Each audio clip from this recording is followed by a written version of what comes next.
The Philadelphia Eagles offense started out in the right direction against the Dolphins, capitalizing on good field position to take an early lead and finally score some important first quarter points. But after the first half, things went downhill and downhill quickly. They couldn't control the tempo and they let the Dolphins score a string of heartbreaking unanswered points and come back to take the win. Now, a lot of this can be placed on the defense. From an offensive standpoint, what went wrong? The team are now without Matt Collins, who they cut on Tuesday. Is there any hope for an offense that is now totally devoid of signs of life? My name is Liam Jenkins and this is another episode of Eagles Film Room.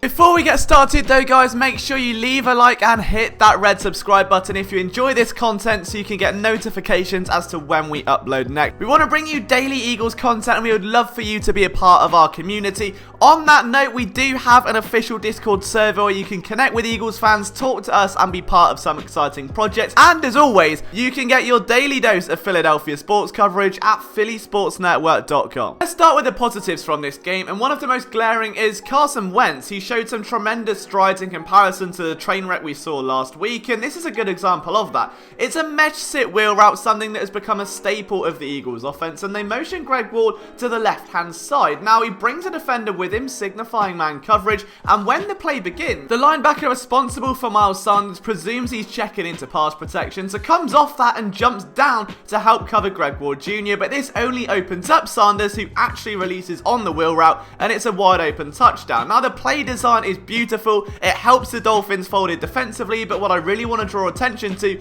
is the way Wentz stands in the pocket and scans through his reads, something he has been criticised of throughout his career, especially this season. He goes from right to left so smoothly, so quickly, quick decision making, bang onto Sanders, he doesn't overthrow it. It's as perfect a play as you could ask for. He also made some great throws. The receivers don't get much separation at all in this game, and we are going to touch on that a bit later on. Wentz naturally has to be much better at placing the ball and leading his receivers into space, and we see a good example of that here.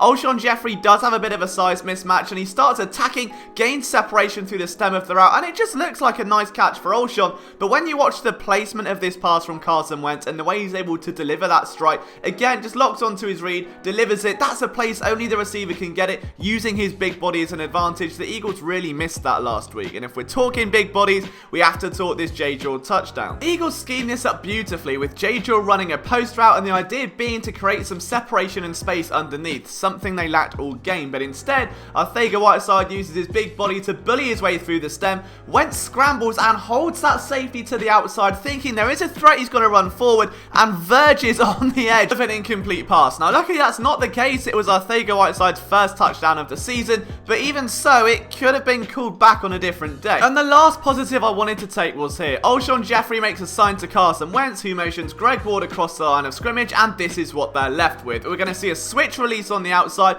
with Jeffrey able to use his frame to bully his way upfield and create some nice leverage. Again, Wentz puts it where only the receiver can make it, and that's about where the positives end, because the rest of it, buckle up, it's gonna get bad. The first big play of the afternoon for the Dolphins defense was obviously the Christian Wilkins pass breakup. It's not something you expect to see, someone that violent and that dominant in the trenches, just dropping back to take down your sit route, but Wentz threw the ball anyway. Bit of a bad decision. But the one thing I wanted to draw attention to was the amount of rollouts in this game. Whether it was to compensate for a lack of separation or not, I don't know, and it worked at first here. The defender comes down, got Ertz open, it's a 17-yard game.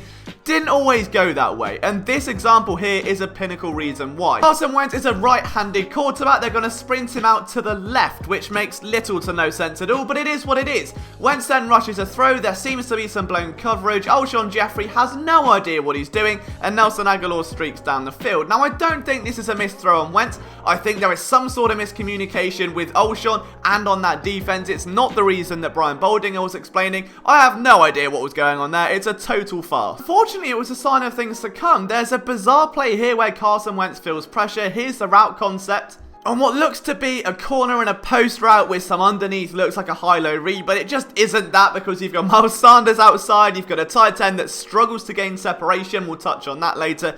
This is more about Wentz though, he feels some pressure here, there's an open lane to sprint for the first down, he sprints to his weaker side, and I think this is the thing we talk about with escapability and mobility being two very different things. Wentz is an escape artist, he's not someone that can manage the pocket well like a Russell Wilson and live within his means, he's someone that really thrives outside of that. So if there's simulated pressure or he does feel a need to get away, he can sprint out and make magic happen, but there is an urge to do that more than necessary. Like right here, he's looking at a wide open lane and instead of taking off and running for the first down, spins to his left, has to then get his left shoulder forward and try and get a pass into a very tight window. But, and there is a but, Wentz really wasn't given any help, and I don't know if it's coaching and not being schemed into position or not being coached up in the right way, but the receivers just weren't getting open, and there's very little Wentz can do. Like, Arcega-Whiteside here, stutter steps on a post. You shouldn't need to do that. It just allows the DB a room back in if you're not going to seal over the top of that route, and that's exactly what happened.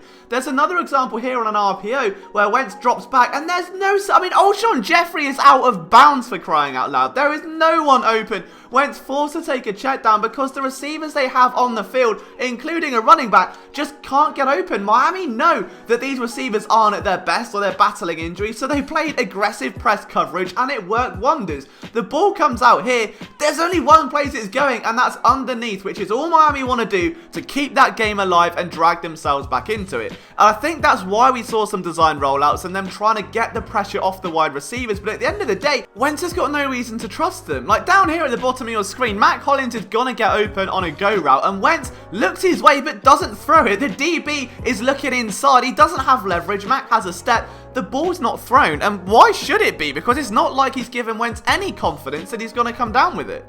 Something that has been a hot topic in recent weeks is what's happened to the run game. Why aren't the Eagles running the ball? And against the 31st ranked run defense in the NFL, the Eagles ran 19 times and passed 46 despite having a sizable lead.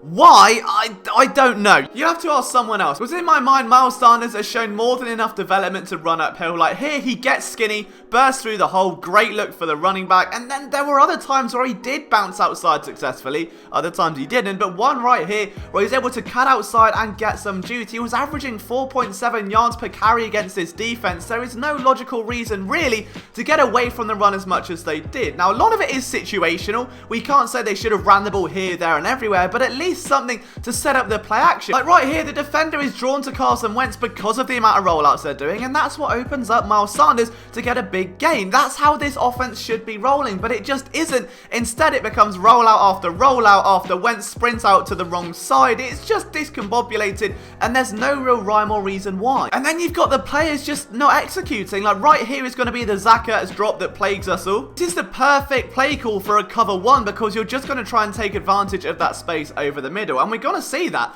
Dallas got it here, fights through a double team, draws the attention of everyone inside, and that opens a massive window for Ertz, who drops the ball, and that really did deflate this Eagles offense at the time, because then the very next play, it was a key third down. They come back out on the field to try and move the sticks or at least set up a better field goal, and there seems to be an offensive line miscommunication. Wentz is going to take the drop back here, scan through his reads, has to go outside and gets absolutely killed due to a roaming stunt that Miami ran, and then the Eagles go and miss the field goal. And by that point, you've been beaten, you've been counterpunched, and you've been sent down to the mat. There's not much life in this offense left, and there were just questionable decision after questionable decision that came after that. For instance, this is the one that really does get me. It's the last play I'm going to show today, but it's 3rd and 14. The Eagles only up by 3, and they're going to run an RPO. Now, an RPO obviously implies you could sell the opportunity of a run. No one's going to buy that. No one is going to buy that you're going to run the ball on 3rd and 14 with a lead in that spot. So instead, Wentz just flails it downfield, a ball that could have easily been turned over into double coverage, and it's a wasted opportunity. I don't know if it's play calling, and if so, who's calling the plays, if it's execution, which would then come from coaching, but even so, with the loss of Matt Collins, the Eagles are down to 4 wide receivers, 1 healthy healthy tight end and one maybe not healthy tight end. And they're still without their lead running back. Something has to change. You've got to rework something. I liked how aggressive they were early on, but the offense had the win knocked out of their sails on so many occasions by a team that came out wanting to play spoiler, and I don't think the offense accounted for that, and they ran a fairly vanilla game other than a few sprint outs and deep shots. It's not good enough. It has to improve, and for me, it starts at the top. But I want to know what you guys think. Can this offense turn it around? Is there any signs of life? Let me know down in the comments. From myself, Liam Jenkins, thank you so much for taking the time out of your day to watch this video. I'll see you soon.